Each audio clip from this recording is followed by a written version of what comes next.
আসসালামু আলাইকুম রহমতুল্লাহি বারাকাতু। প্রিয় দেশবাসী, এই পর্যায়ে আমাদের মাদ্রাসার একজন হাফেজে কোরআন, তার সর্বশেষ সবক আরিফুল ইসলাম রিফাত, তার সর্বশেষ সবক তার প্রিয় উস্তাদ আমাদের মাদ্রাসার শ্রদ্ধেয় মুহতামিম সাহেব হাফেজ মাওলানা জুলকারনাইন সাহেবের কাছে তার সর্বশেষ সবক প্রদান করবে। তো আপনারা মনোযোগ সহকারে সবাই শ্রবণ করুন। أعوذ بالله من الشيطان الرجيم.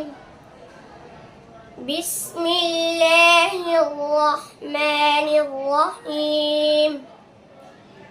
وجاهدوا في الله حق جهاده هو اجتباكم وما جعل عليكم في الدين من حرج ملة أبيكم إبراهيم هو سماكم المسلمين من قبل وفي هذا ليكون الرسول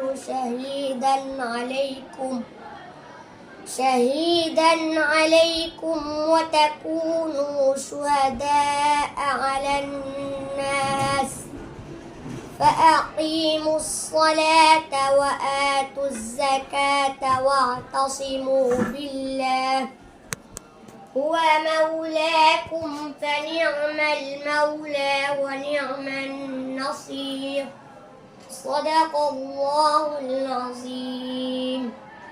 মাশাআল্লাহ মাশাআল্লাহ বারাকাল্লাহ। আল্লাহ তাআলা তাকে এই যে 30 পারা 1 থেকে 30 পর্যন্ত সে হিফজ করেছে, তার উপর অটল অবিচল রাখার তৌফিক দান করুক।